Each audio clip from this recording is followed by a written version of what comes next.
Hello दोस्तों मैं आज आपको Rajasthan police constable recruitment exam 2021 इसके बारे में जानकारी दूंगा। इसका कल ही नोटिफिकेशन आया है, 29 अक्टूबर को इसका नोटिफिकेशन आया है कल। ये राजस्थान जो हमारा राज्य है उसमें पुलिस कांस्टेबल की भर्ती है। इसमें इसके फॉर्म कितनी तारीख से भरे जाएंगे, कितनी तारीख तक भरे जाएंगे, इसके अलावा इसमें कितने कुल पद हैं, इसके लिए एलिजिबिलिटी क्या है, और इस भर्ती से रिलेटिव जितनी भी आपको इन्फॉर्मेशन होगी वो मैं इस वीडियो में दूंगा। आपके सारे डाउट मैं क्लियर कर दूंगा। फिर भी अगर किसी को कोई प्रॉब्लम हो तो वो कमेंट करके मुझसे पूछ सकता है। मैं आपकी जो भी डाउट होगा उसको ज़रूर दूर करूँगा। तो देखिए, सबसे पहले तो इस एग्ज़ाम का नाम क्या है? Rajasthan police constable recruitment exam 2021। यहाँ पे देखिए आप 4 पद हैं इसमें अलग अलग। अब 4 पद में जो पहला पद है वो हमारा कांस्टेबल जीडी, जिसको कांस्टेबल सामान्य भी बोला जाता है या इंग्लिश में कांस्टेबल जीडी भी बोलते हैं। इसमें देखिए नॉन टीएसपी और टीएसपी, ये 2 तरह के पद रहते हैं। टीएसपी क्या होता है उसको थोड़ा सा समझेंगे। जैसे यहाँ पे लिखा है टीएसपी, ट्राइबल सब प्लान, जनजातीय उप योजना।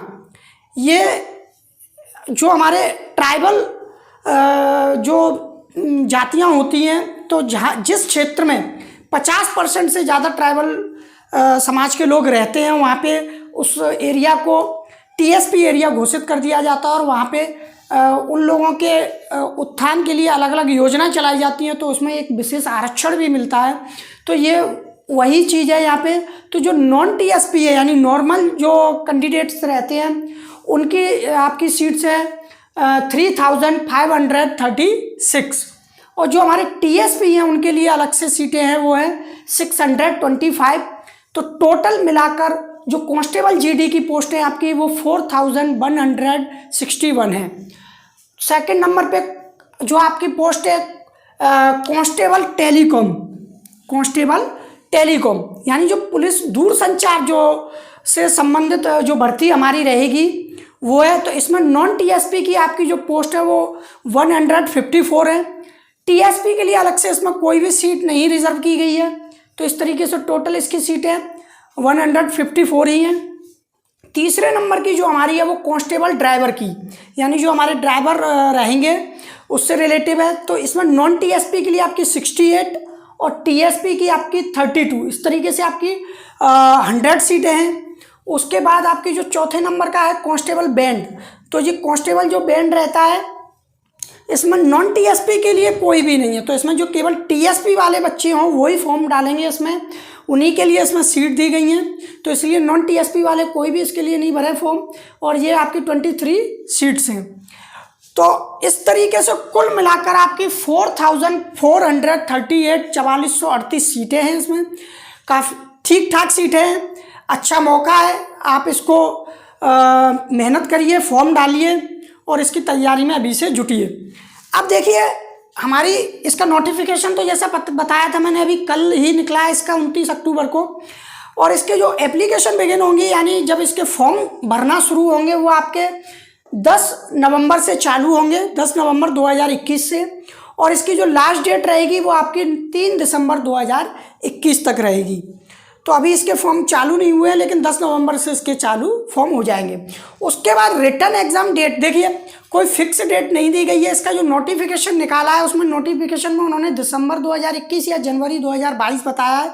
लेकिन जहाँ तक मुझे लगता है कि दिसंबर तो मुश्किल ही होगा, क्योंकि 3 दिसंबर तक तो ये फॉर्म ही भरवाएंगे। उसके बाद एडमिट कार्ड भी आएंगे। तो दिसंबर में तो आपके एग्ज़ाम नहीं होंगे, हाँ जनवरी फरवरी में जाकर आपके एग्ज़ाम होंगे। उसके बाद अब आते हम, अच्छा ये एग्ज़ाम का पैटर्न क्या रहेगा वो मैं अभी आगे आपको बता रहा हूँ, पूरा पैटर्न किस तरीके से रहेगा। उसके बाद आते हैं हम फीस पर।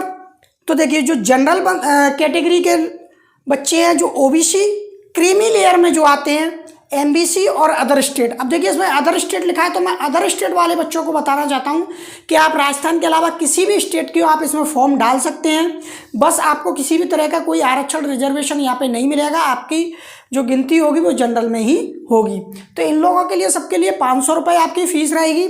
इसके अलावा यही सारे लोग अगर हैं और इनकी आय 2.5 लाख से कम है, यानी चाहे वो जनरल हो, ओबीसी हो, एमबीसी हो, अगर इनकी 2.5 लाख से इनकम कम है तो इनके लिए फ़ीस 400 रहेगी। लेकिन इसके लिए इनको जब इनका फिजिकल होगा उस समय पे जो आपका इनकम प्रूफ है वो चेक किया जाएगा, और अगर उस समय ये गलत पाया गया तो आपका फॉर्म निरस्त कर दिया जाएगा। इसलिए अगर आपकी 2.5 लाख से कम हो, आपके पास इनकम प्रूफ हो, तो ही आप इसको डालें, नहीं तो आप पूरी 500 रुपये फ़ीस लगेगी। उसके बाद जो एससी और एसटी के बच्चे आते हैं उनकी फ़ीस आपकी 400 रुपये रहेगी। तो ये थी यहाँ तक की जानकारी। आगे देखिए, अब आते हैं एज पर, आयु पर। तो देखिए कांस्टेबल जीडी के लिए जो मिनिमम एज है वो आपकी 1 जनवरी 2004 और मैक्सिमम एज है 2 जनवरी 1998। अब ये मिनिमम मैक्सिमम को थोड़ा सा समझ लें, यहाँ पे बच्चे बड़े कंफ्यूज होते हैं। तो सीधी सी बात ये है कि बच्चे का जन्म 2 जनवरी 1998 से पहले का नहीं होना चाहिए और 1 जनवरी 2004 के बाद का नहीं होना चाहिए। आप सीधे सीधे इसको ऐसे समझें कि जो भी इसको फॉर्म को डालेगा उसका जन्म 2 जनवरी 1998 से लेकर 1 जनवरी 2004 के बीच में होना चाहिए। ऐसे फीमेल के लिए ये 2 जनवरी 93 है। कौन सा वाला? ये वाला। ये तो सेम रहेगी, बस यहाँ पे इनको 5 साल की छूट मिली हुई है फीमेल को, ठीक है। उसके अच्छा एक चीज़ और बता दूँ, जो ये एज बता रहा हूँ मैं जनरल वालों के लिए बता रहा हूँ जो सामान्य वर्ग में आते हैं, ठीक है। जो रिजर्वेशन वाले बच्चे हैं उनको जो भी छूट रहती है वो अलग से रहेगी। तो वो आप, मैं डिस्क्रिप्शन में इसका नोटिफिकेशन डाल दूँगा, लिंक डाल दूँगा उसकी, तो आप उसको खोल के पूरी अपना देख लीजिएगा।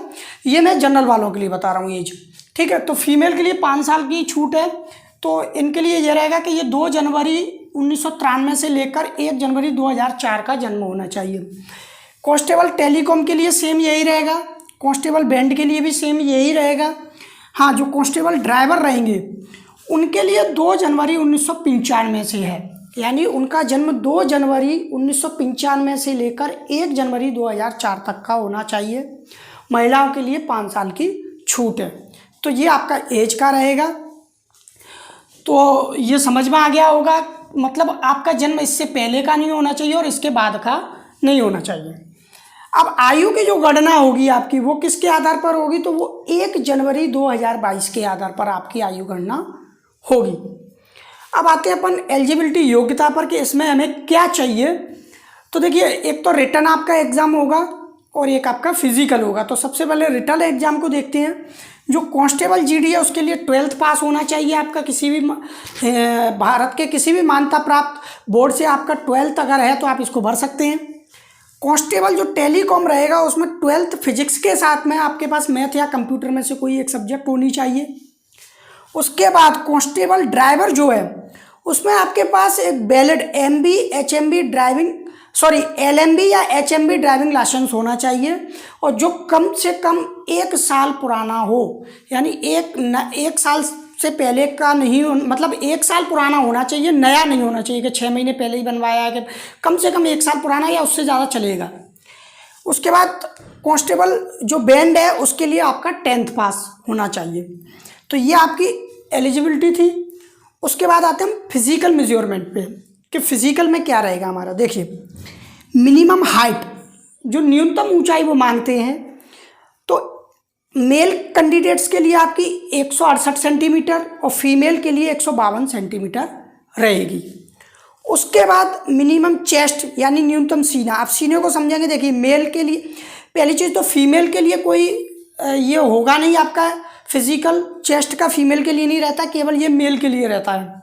उसमें 81 सेंटीमीटर आपका बिना फुलाए हुए होना चाहिए और 86 सेंटीमीटर फुलाने पर, ये कम से कम है। दूसरा, एक और चीज़ ध्यान रखिएगा कि इसमें मैं यहाँ लिख देता हूँ कि फुलाव जो होगा उसमें फुलाव में 5 सेंटीमीटर का अंतर होना चाहिए। 5 सेंटीमीटर का अंतर का मतलब ये होता है कि जैसे कि आपका मान के चलिए बिना फुलाए सीना है 83, तो फुलाने पर आपका 88 होना चाहिए। आपका अगर बिना फुलाए 82, तो फुलाने पर कम से कम 87 होना चाहिए। तो कम से कम 5 सेंटीमीटर का अंतर होना चाहिए। तो ये आपको समझ में आ गया होगा। आगे बढ़ते हैं, आगे देखते हैं कि आगे और क्या चीज़ें हैं इसमें। फिजिकल में देखिए, अब आपका तीसरा जो पॉइंट रहेगा फिजिकल में, यहाँ पे जगह नहीं है तो मैं यहाँ पे ऊपर लिख देता हूँ। फिजिकल का जो तीसरा पॉइंट रहेगा वो आपका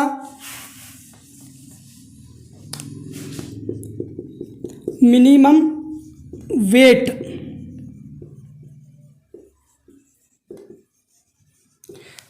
तो देखिए, मेल के लिए कुछ भी दर्शाया नहीं गया है, आपके फीमेल के लिए 47.5 kg रहेगा। मेल के लिए कुछ भी नहीं है, ऐसी कोई शर्त नहीं है, लेकिन फीमेल के लिए आपकी जो वेट रहेगा वो 47.5 kg मिनिमम रहेगा।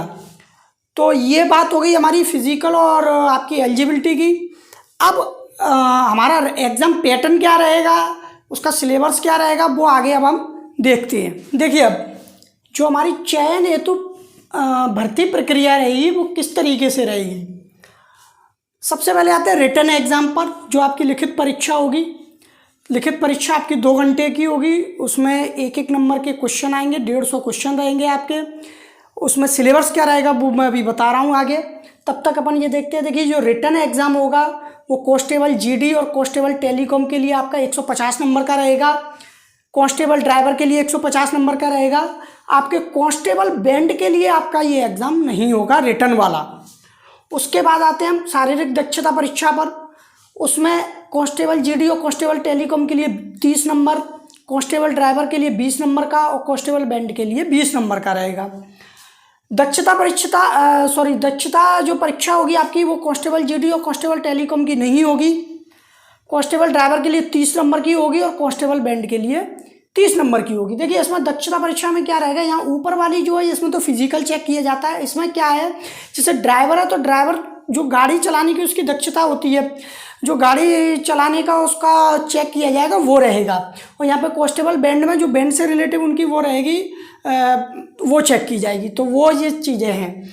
उसके बाद विशेष योग्यता का देखिए, अब इसमें यहाँ पे बहुत बड़ा फेर आता है। देखिए, 20 नंबर का, अगर आपके पास एनसीसी है, होम गार्ड है या पुलिस से संबंधित कोई डिप्लोमा या आपने कुछ कर रखा है तो उसके आधार पर आपको 20 नंबर मिलते हैं। इन दोनों में ये लागू नहीं होता है, इन दोनों में ये नहीं लगेगा। केवल आपका कांस्टेबल जीडी और कांस्टेबल टेलीकॉम में ये आपका लगेगा। इस तरीके से टोटल आपका देखिए हर एक का, इसका 200 नंबर का, इसका भी 200 नंबर का और इसका ये 50 नंबर का आपका रहेगा। देखिए, अब आगे हमारा एग्ज़ाम का पैटर्न क्या रहेगा वो समझते हैं। सबसे पहले तो ऑफलाइन एग्ज़ाम होगा आपका, OMR शीट भरनी होगी आपको। इसमें आपके 150 प्रश्न आएंगे और हर एक प्रश्न आपका 1 नंबर का होगा। दूसरा समझने वाली बात यह है कि इसमें माइनस मार्किंग रहेगी। आप ध्यान से सुन लें, इस वाले एग्ज़ाम में माइनस मार्किंग रहेगी। अगर आपसे माइनस मार्किंग जो होता है वो 25% इसमें आपकी कटौती हो जाएगी। 25% मतलब का, जैसे आपने अगर 4 प्रश्न गलत किए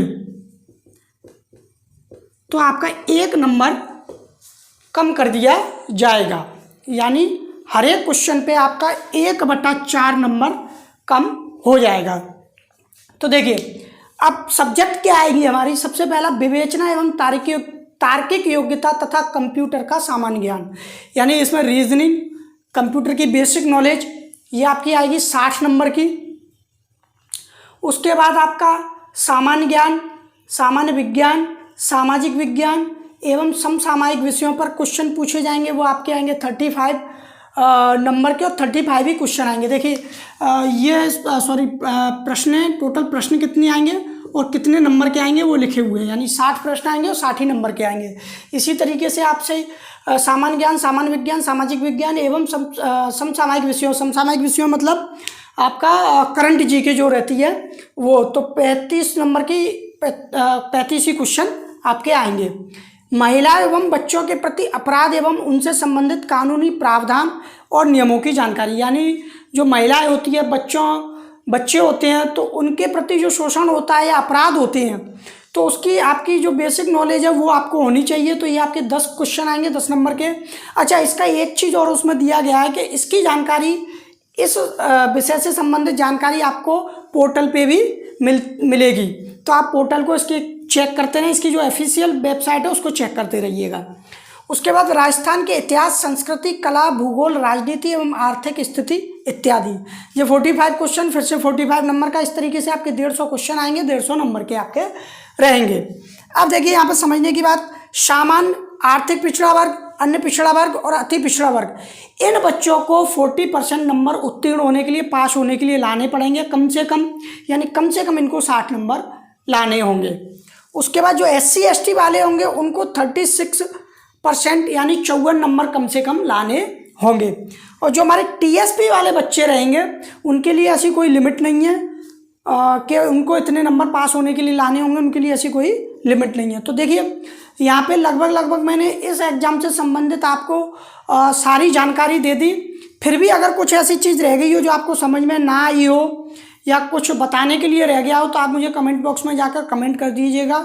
मैं आगे जो भी हमारी नेक्स्ट वीडियो आएगी उसमें आपकी जो भी डाउट होगा उसको ज़रूर दूर करने की कोशिश करूंगा। अभी से अपनी तैयारी में लग जाइए। और मैं आपको यहाँ बताना चाहूँगा कि आगे जितनी भी अब भर्तियाँ आएंगी उन सारी भर्तियों की जानकारी हम हमारे इस YouTube चैनल पे आपको दिया करेंगे। और कोशिश ये रहेगी कि आपको एक एक चीज़ क्लियर करा के रहें। तो उम्मीद करता हूँ कि आपको ये आज की वीडियो पसंद आई होगी। आगे की वीडियो आप देखते रहिए, हमारी जुड़े रहिए हमसे। तब तक के लिए गुड बाय।